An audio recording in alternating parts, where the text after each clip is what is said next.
Ang hirap ng buhay, no? Lalo sa panahon ngayon.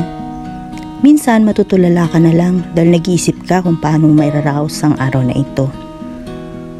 Dahil nasa pagkakataon ka, ngayon na walang-wala ka. Susubukan mong lapitan kung sino sa tingin mo ang maaaring tumulong sa iyo. Nang walang pag-aatubili. Dahil may tao rin na naiintindihan niya ang sitwasyon mo. Sana meron, pero alam mo, bilang isang tao, kailangan mo rin gumawa ng paraan upang makasurvive sa araw na ito. Samahan ng sipag, lakas ng loob at dasal sa Panginoon dahil alam natin na di niya tayo pababayaan. Tiwala lang.